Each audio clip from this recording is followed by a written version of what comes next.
আসসালামু আলাইকুম। আমি এমন বহুত মানুষকে দেখেছি যারা বিপদে পড়লে আল্লাহকে ডাকে, অর্থাৎ সে যদি কোনো মুসিবতে পড়ে যায় তখন সে আল্লাহকে স্মরণ করে।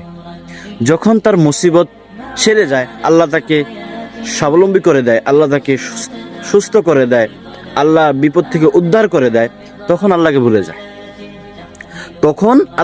যায়। তখন তার মধ্যে ফুর্তি চলে আসে, তার মধ্যে আনন্দ চলে আসে, তার আল্লাহর হুকুম, আল্লাহর দেওয়া বিধান সে ভুলে যায়।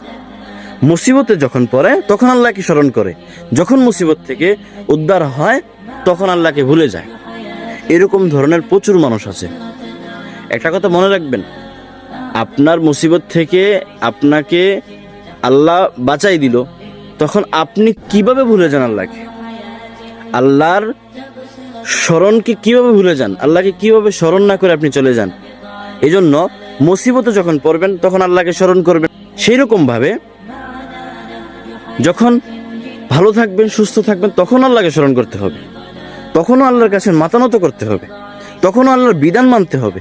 তাহলে তুমি প্রকৃত মুসলিম। এই জন্য বিপদও আল্লাহর স্মরণ রাখতে হবে, সর্ব জায়গায় আল্লাহকে স্মরণ রাখতে হবে, প্রত্যেকটা কাজে আল্লাহর নামে শুরু করতে হবে, প্রত্যেকটা জায়গায় আল্লাহর শুকরিয়া আদায় করতে হবে, আল্লাহকে সর্বদাই স্মরণ করতেই হবে। এই জন্য সবসময় আল্লাহকে স্মরণ করবে ইনশাআল্লাহ তাআলা। আশা করি আপনারা বুঝতে পেরেছেন।